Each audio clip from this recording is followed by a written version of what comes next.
Thus, the Ponytail Girl says that no matter how you look at it, this group is made up of many useless people, and our Zero calls her a shorty, but the Fight Seeker tells him to see if he dares to repeat it, and our Prota repeats it, of course, because our Polino is the real one, the one who says that whoever is afraid to die should not be born at all, yet the Albina calms them, so John whispers to her not to be like that since she is a little girl, and so he receives a kick from her and is called Four Eyes. So he complains to our sorceress if she really needs the help of these people. So the Orarina says she does not judge the Prota's looks, saying he is the only one who can break the president's defense. So our black-haired boy says, "What about my body? What is wrong?" And then the Ponytail asks, "What about Four Eyes?" While Jay says he is just filler and that the president sold information, making his family be hunted because of him, and that is why he will not forgive him. Thus, the Ponytail only sighs, making Jay doubt because of her reaction, but our waifu says it is fine and that 13 has already taken care of the headquarters of the Genetic Evolution Company on Tintan Island, and that if they lose, it would ruin everything the blue-haired guy did. So San stresses that it is for a reason that he is the divine ghostly scarer, since he is a man who can complete his mission only with his luck. Meanwhile, the Nana tells Jay not to be a burden for her, and he answers that on the scene, he will show her his true power. After that, our Albina says that for the peace of the city, she will defeat the villain. Now we move to another scene where our people are watching some suspicious guys, but we see that the three muscle brothers are touching our Prota's arms, making him feel really uncomfortable, so he yells that they should die as far away from him as possible, and he is KO'd like that by our waifu. Then a helicopter arrives with a friend of the villain, and also the assassin we already know, but suddenly the muscle brothers rush to attack, so our waifu tells them, "Come on idiots," since she has not given the signal yet, while San follows him, and we see that the Nana calls Jay a coward there because he steps back and he tells them to wait for him, so our waifu sighs, and when the bad guys notice, the fight starts, with blows and more blows from both sides. Now we see our Prota walking up calmly with a smile, while our Albina says that they should not even think about escaping. Then we see the shorty fly up and attack the helicopter's blades, making it fall and explode, but at the same time she is being aimed at by a hunter who shoots 3 bullets at her, knocking her down like that. Now Yang goes to help her, while our Albina and Zero are in front of the president, saying that he even dared to buy the hunter with money, and he just says that he has the perspective of God plus his ability to change the trajectory of bullets, and that he is the #1 H of the A rank of City H. So the queen decides to send the Pinheiro to face the other bad guys, and that she alone will face him. Now we see the guy who is fighting our Zero, asking him if he was the one who defeated his previous assassin, when suddenly our Pinheiro is attacked by the girl, who ends up defeating her easily and with a single blow. So the guy says he did not expect him to be a good fighter, and right then San appears, saying it is not fair a 2 versus 1, and now San's fight with the woman begins, while our Prota tells the man that he will finish him right here, and summons his hammer and rushes to attack him, but the other one dodges him several times, yet our Prota still stays superior, while we see San focus to find the enemy and manage to hit her, but she gets up quickly and backs off. Elsewhere, Jay went to help the Ponytail, and she asks him why he followed her, when suddenly they are attacked by the hunter, but she creates an ice shield and shouts at him not to hide, and that if he has courage, he should come out and fight, but she is hit by the hunter's attack, and luckily she is caught by Yang's arms, who teleports, puts on his glasses, and lays her on a tree, and he gets ready to calculate the bullet and the hunter's position, and when he finds him, he tells her to attack, and they manage to freeze him. Meanwhile, we see that the president is about to fight the wife, asking her if she really thinks she can face him alone, and she only says that it does not matter, she will stake her life, while she covers her hands with ice and goes to attack him. So he defends himself by throwing purple gold, while she keeps dodging it, and we see that she seems to hit his arm, but he shows his arm of purple gold and says that at this level she did not make even a scratch on his armor, and she says that she will bet everything on this last attack, and the guy, realizing it, sends a punch that makes her spit blood, and another one that makes her fall knocked out.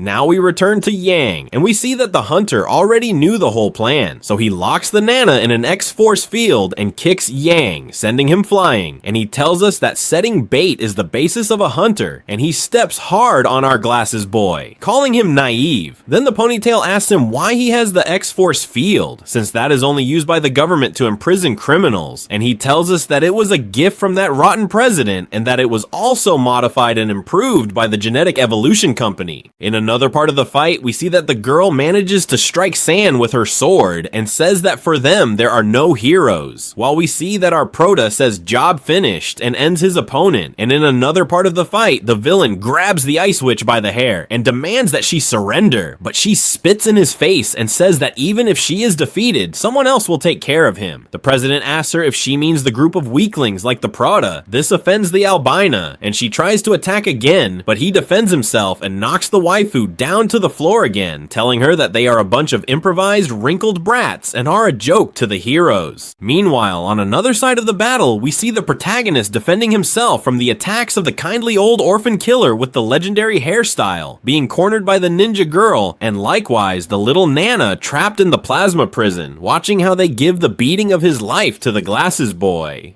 And while the main villain keeps holding the Albina by the neck, he asks if they dare to call themselves heroes, since at least for him in this world there are no heroes, and he laughs like a manic crazy guy. But the ice waifu with the little air she has asks him if he is talking about himself, and he jumps that she is about to die, and even so she keeps acting tough. But our Albina tells him that he has forgotten even the most basic thing about a hero. He has even forgotten how to fight, stating that he is a failed director. And close by, the old man with the Vegeta hairstyle tells Zero that he forced him to do this, injecting himself with the drug to increase his power since he turned out to be addicted to drugs. And he tells Arpel Dinero that he does not care how he defeated his partner, because today will be the day he dies. And so they trade clean blows, punches, and kicks. And at one moment he leaves the enemy a bit dazed, which he uses to land such a purple blow on him, sending him crashing to the ground. And while the villain is knocked out, our Prota takes the chance to stomp on him, saying, "This is for being a fool, useless guy, idiot, for experimenting with little girls, for taking drugs, and for good measure too."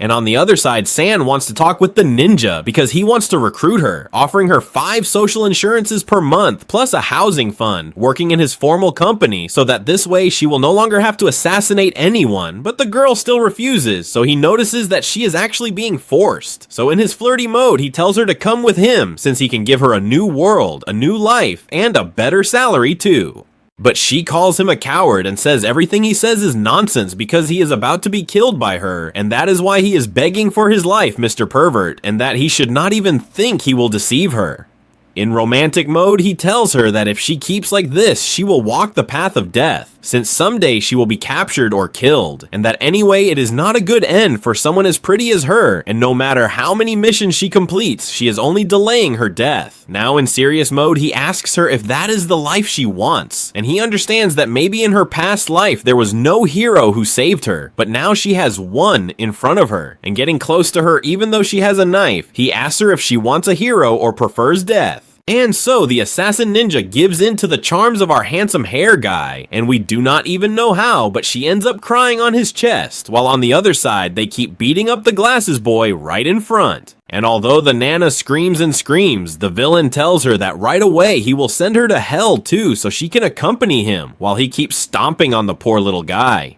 So the weakling takes out a can and the enemy steps back, but even though the glasses boy throws it, the rival simply knocks it away and gives him the strongest kick he has ever received in his life. So the little Albina, to save him, asks the villain how much he was paid, and whatever the amount, she will pay him double. But he, far from accepting, like the bad guy he is, stresses that he has professional ethics. That is to say, he does not betray his clients. And even though our glasses boy teleports and punches him, he does not make even a scratch on the robot villain. And now, yes, he tells the glasses boy that if he wants to die, he will grant it, and so he hits him again and again, and after finishing him, the little Albina is crying, but the villain tells her to stop crying because it will be her turn. And so both of them mention that they want to become a hero who can do everything possible to save people, and when he is about to press a detonator, the villain notices and crushes it, and I think he killed him. So now he does decide to destroy the shorty, but she, far from letting herself be killed, summons her ultimate power, which is Ice Cross, with which she freezes the enemy and cuts off his head.